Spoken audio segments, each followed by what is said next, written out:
Hello नमस्कार, काय तुम्ही सगळ्यांचं आमच्या ब्लॉग मध्ये खूप खूप स्वागत आहे. या संध्याकाळच्या वाजता 5:30 आणि आम्ही उशिरा ब्लॉग करतो स्टार्ट. कारण जरा पायला वॉमिटिंग होत आता तास आणि मी होतो मार्केटिंगला बाहेर, त्यामुळं काय मार्केटिंगला बाहेर होतो बरोबर. हां, तर त्यामुळं मी काय ब्लॉग घेऊ शकलो नाही आणि पायला पण काय ब्लॉग घेऊ शकलो नाही. तर भेटूया आपण इथे पुढं ब्लॉग मध्ये. तर आले आम्ही वरतून खाली. तर काय आता आमचा बनतोय चहा. तिकडे मम्मी झोपली, नाही तर आम्ही दिवसभर बाहेरच होता. तापड असं ना बघ म्हणे मी तापवलं होतं सकाळी आणि ते बाहेरच होत दिवसभर. कुठलं नाही ना, बघ इथं चेक करू दिवस कसा आहे, कसं कुठं. हां, वातावरण गरम नाही आहे.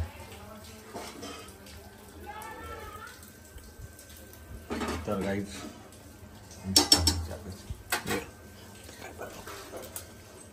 बोल. बिचारी दमली उलट्या करूनच पण नाही, आज नाही एवढं मी केलं उलट.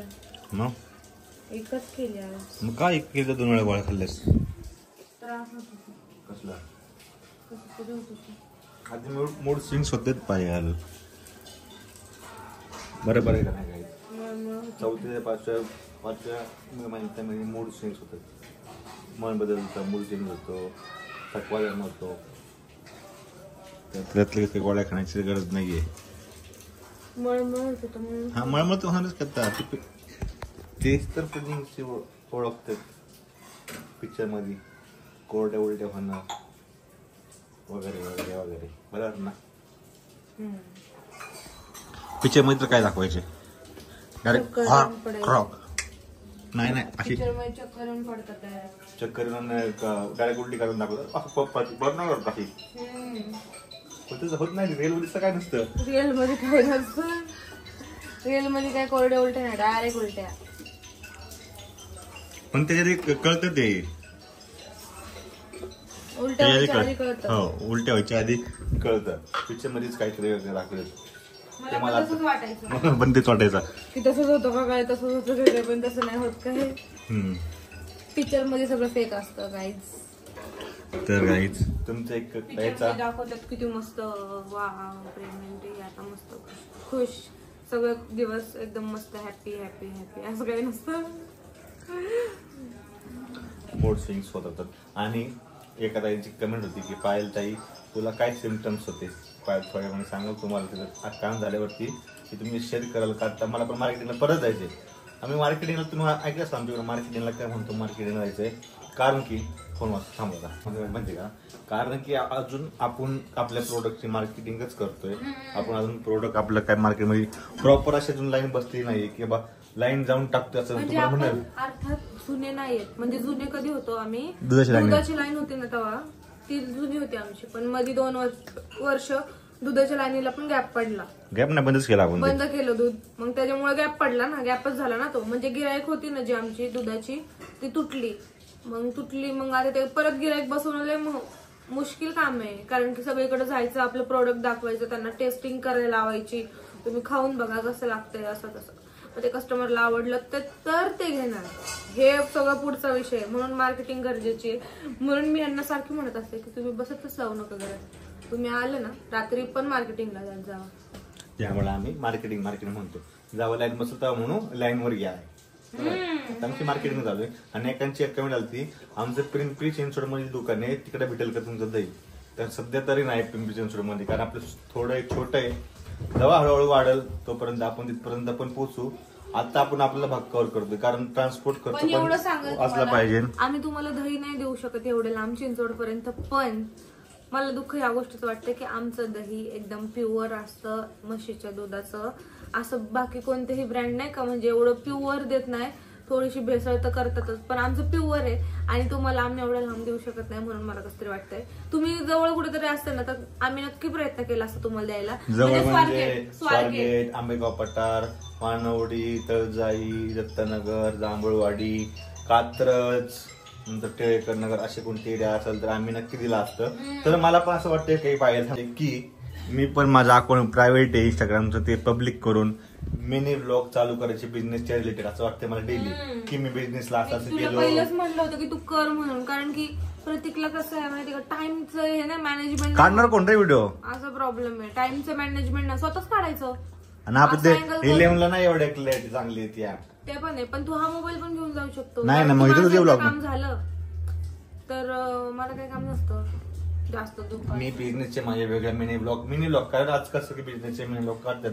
मी बिझनेस मला असं आहे, मी हे केलं दिवसभर ते केलं. कारण सोशल मीडिया पण खूप पॉवर आहे सोशल मीडियामध्ये. मला असं वाटतं करावं चालू, खूप पॉवर आहे.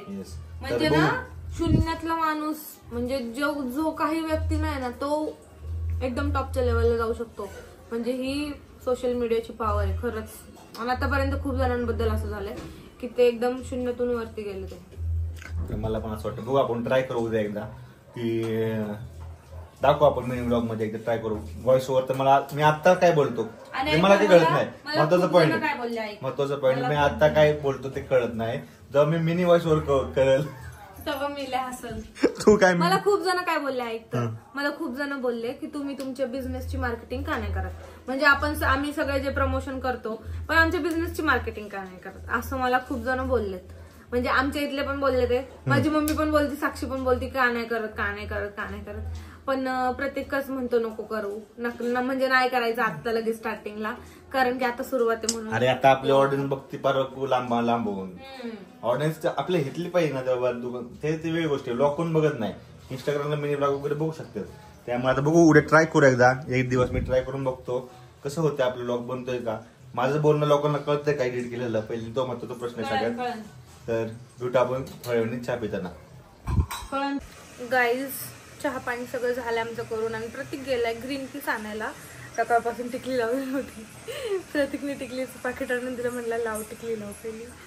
खरं सांगू आजचा दिवस एवढा घाण गेला. सकाळी 5 वाजल्यापासून पहाटे मी रडतीये कंटिन्यू. माझ्या मम्मीची खूप आठवण येत होती मला, बहिणींची आणि मम्मीची. दिवसभर रडण्यातच गेला. सकाळी 1 चपाती खाल्ली होती. त्याच्यानंतर मी आत्ता चहा पिली आणि खूप दिवसातून चहा पिली आज. चहासोबत शंकरपाळी आणि करंजी खाल्ली. म्हणजे खूप सकाळी 8 वाजता जेवलेली, त्याच्यानंतर डायरेक्ट 5 वाजता खाल्लंय मी. म्हणजे आज माझा दुःखी दिवस होता खूप. मी खूप रडत होते. मी दुःखी असल्यावर मला असंच होतं, जेवण वगैरे काही जात नाही आणि त्याच्यामुळे माझं तोंड सुजलंय रडून. आणि आज माझं गोळ्यांचा डोस मी जास्त खाल्लाय त्याच्यामुळे तोंड सुजलंय. आणि खाली आता चहा पाणी झाले करून, तर भांडे घासले, किचन क्लीन केला. त्याच्यानंतर इथं मी बनवली आहे शापूची भाजी मस्तपैकी, मला आवडती. इथं वरण भाताचा कुकर लावलाय. त्याच्यानंतर आता वरणाला फोडणी देते आणि नंतर भाकरी टाकते. भाकरीला मला 5 मिनिटं लागतात. मग झाला स्वयंपाक. मग मी लवकर जेवण करणार आहे, कारण सकाळी 8ला जेवली. ते पण 1च चपाती खाल्ली होती आज. आणि त्याच्यानंतर 5 वाजता खाल्लंय, ते पण चहा.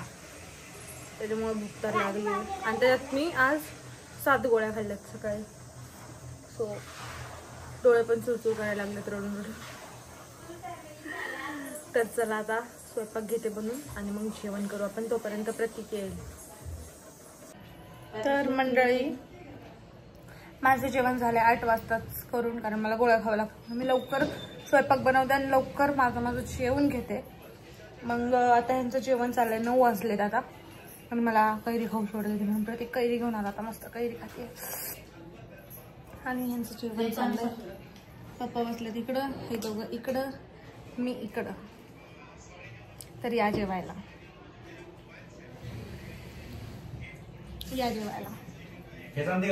तर गाईज आजचा सकाळपासून काय मी ब्लॉग घेतलाच नाही, कारण की आजपासून मी सकाळी लवकर उठणार आहे. आणि लवकर कामं आवरून मग मला काय झालं, मी आंघोळ उशिरा केली आज.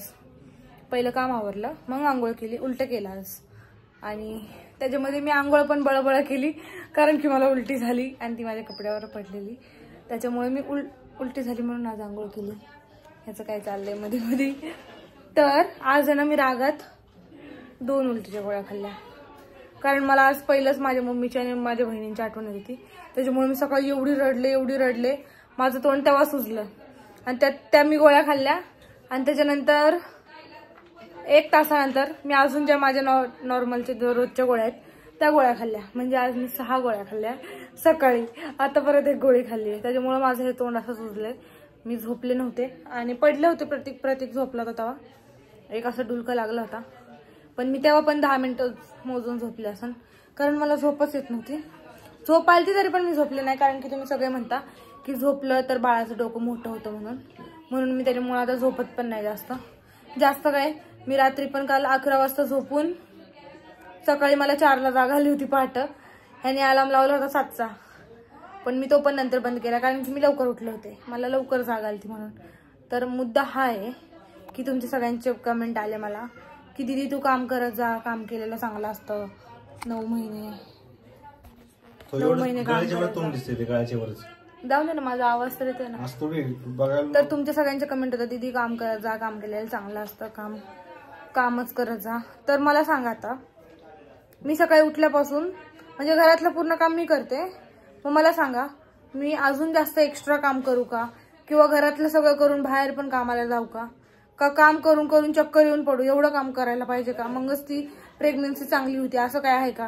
म्हणजे थोडा पण आराम नाही करायचा, नुसतं कामच करत राहायचं असं नसतं. डॉक्टरांनी सांगितलंय की म्हणजे कसं आता मला काम करताना दम लागतो आणि एवढं कंटिन्यू उभं राहणं पण होत नाही, मग त्याच्यामुळे मग मला प्रॉब्लेम होतो, मग मी थांबत काम आली होती.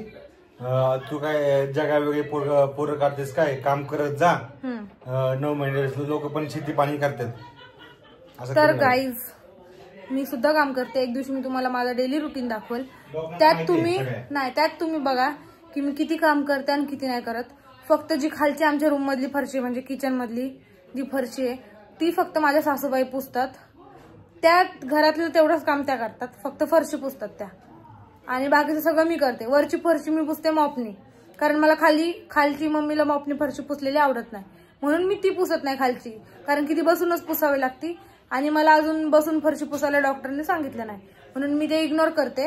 म्हणजे मी फरशी पुसण्याचं ते काम खालच्या रूम मधलं इग्नोर करते, तेवढं मी करत नाही, बाकी मी सगळं काम करते.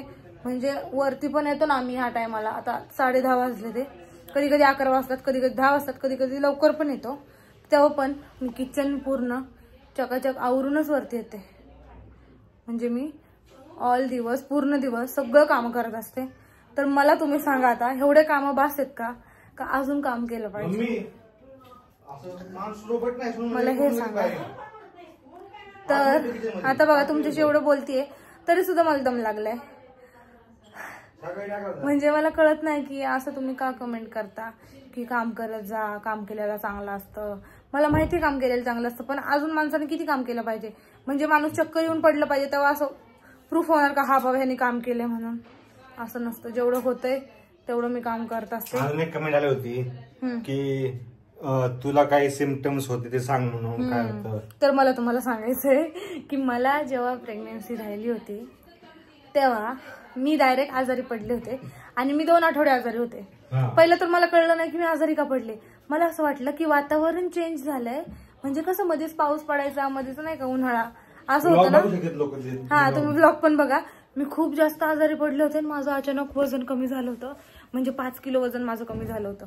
आजारी पडले आणि त्याच्यामध्ये मला झाला सर्दी, खोकला, ताप थोडं यायचा, पण सर्दी आणि खोकला एवढा बापरे की सांगायला नको. जास्त करून सर्दी आणि कफ झाला होता मला. म्हणजे नाही का मी म्हणजे विक्स लावून झोपायचे नाकाला, एवढा मला त्रास होत होता जबरदस्त. आणि नेहमी धरतीये ना आता एवढंच तोंड दाखवायचे कसं बोलतो मी. राहून दे सर. असं मोबाईल सारखं वाटलं थोडं सरळ. तर मला सिम्पटम्स हे जाणवले होते की मी 2 आठवडे आजारी पडले होते आणि मला माहित नव्हतं की मी प्रेग्नेंट आहे म्हणून तेव्हा. तर मला वाटलं नॉर्मल वेदर चेंज झालंय म्हणून मी आजारी पडले असेल, पण तसं काही नव्हतं. मी प्रेग्नेंट होते म्हणून मी तसे आजारी पडले होते. तर मला एवढंच झालं होतं. आणि लोकांना कसं पिक्चरमध्ये टीव्हीमध्ये दाखवतात पहिली उलटी येते मग चक्कर येते, तसं मला काही नाही जाणवलं. कोणाला अजून तसं होतं का? आजारी पडला होता? हा, तुम्हाला पण असं झालंय का तुम्ही आजारी पडले होते तेव्हा तुम्हाला कळले की तुम्ही प्रेग्नेंट आहात म्हणून? मला कमेंट करून सांगा बरं, का माझ्यासोबतच तसं झालंय पहिल्यांदा काय माहिती. मी अजून तर कोणाचं ऐकलं नाही बाबा. आणि हा, एवढंच जाणवलं होतं मला. मग मी त्याच्यानंतर डायरेक्ट हॉस्पिटलमध्ये गेले, तेव्हा मग मला त्यांनी हाताची माझी नाडी चेक करून सांगितलं होतं की तुम्ही प्रेग्नन्सीची टेस्ट केली का म्हणून, तुम्ही प्रेग्नेंट आहेत का? तर मी त्यांना म्हटलं होतं नाही मी प्रेग्नेंट नाहीये. मग त्या दिवशी दुसऱ्या दिवशी मी चेक केलं सकाळी, तेव्हा मला कळलं मी प्रेग्नेंट आहे. आणि त्याच्यानंतर माझी सर्दी बिर्दी सगळं गायब झालं. कारण की आम्ही लगेच दवाखान्यात चेकअपसाठी गेलो दुसऱ्या दिवशी. मग तर तिथून माझ्या गोळ्या चालू झाल्या आणि त्यांनी पण मला सर्दी खोकल्याच्या गोळ्या दिल्या होत्या. मग त्याच्यामुळे सुद्धा माझी सर्दी हा गोळ्या घेऊन पण म्हणजे तिथल्या गोळ्या घेऊन सुद्धा माझी सर्दी काही थांबायचं नाव घेत नव्हती. सर्दी थांबतच नव्हती माझी. आणि तेव्हाच मला कळलं होतं की मी प्रेग्नेंट आहे म्हणून. डॉक्टरांना कळलं होतं म्हणजे ते म्हणले होते तुम्ही प्रेग्नेंट आहेत का. मी म्हणलं नाही मी प्रेग्नेंट नाही. कारण मी तर एवढा प्रवास करून नाही का म्हणजे मला वाटलं नव्हतं की मी प्रेग्नेंट असेल म्हणून. मला काही चक्कर येत नव्हती. मला पहिल्या महिन्यामध्ये मला उलट्या झाल्या नाही. मला उलट्या कधी झाल्या माहिती आहे तुम्हाला. स्टार्ट कधी झाल्या मला म्हणजे 1.5 महिन्यानंतर. हो मला जेव्हा कळलं ना त्याच्यानंतर मला असं वाटलं अरे मी प्रेग्नेंट आहे. त्याच्यानंतर मला 1.5 महिन्यानंतर मला उलट्या चालू झाल्या. त्या अजून काही थांबत नाहीये पण बघू आता. मी उद्यापासून ट्राय करून गोळी नाही खायची मला. आज मी 2 गोळ्या खाल्ल्या आणि माझी मम्मी माझ्यासोबत खूप भांडली. साक्षी पण खूप भांडली. प्रतीक पण बोलते गोळी खाऊ नको. बघू आता उद्या काय होतंय. पण मी जर गोळी नाही ना खाल्ली मला एकदम विकनेस येतो आणि मला असं वाटतं माझं सगळं चेंज झालंय. माझं पूर्ण बॉडी अशी नाही की एकदम लूज होऊन जाते उलटी करून हालतच बरी होती. म्हणून मी आज गोळी खाल्ली होती. पण आता उद्या बघू मी कंट्रोल करेल आणि शक्य तेवढं मी लिंबू बिंबूचा वास घेईल नाही का असं काहीतरी घरगुती करेल. मैत्रिणींना वगैरे विचारून ट्राय करू आपण. तर असा होता माझा आजचा दिवस. सकाळपासून काही ब्लॉग घेतला नव्हता आणि मग त्याच्यानंतर मग प्रतीक पण मार्केटिंगला गेला होता म्हणून म्हटलं आता तुम्हाला तुमच्याशी बोलावं. आणि काय सगळे म्हणजे अर्धे लोक निगेटिव्ह कमेंट करतात आणि अर्धे चांगली कमेंट करतात. हा एकच पोरगी आहे ती जास्त निगेटिव्ह कमेंट करते. पण मला तिला सांगायचंय बाई जे काय आहे ते की मी खोटं नाही सांगत. मी घरातलं सगळं काम करते. जेवढं मला होतं तेवढं करते आणि नाही जरी झालं ना काम मी तरी पण करते. कारण मला माहिती आहे की माझा संसार आहे. मला काम करावंच लागणार आहे. नंतर मला पोरं बिरं झाले त्याच्यानंतर त्यांच्या शाळेला वगैरे मला उठावं लागणार आहे बरोबर ना सकाळी. म्हणून मी आता ठरवलंय कालपासून की लवकर उठणार मी आता रोज 5 वाजता नाही तर 6 वाजता आणि सगळी माझी कामं लवकर करून घेणार. वाटलं तर दुपारी 1 तास झोपत जाईन मी. असं काहीतरी करू.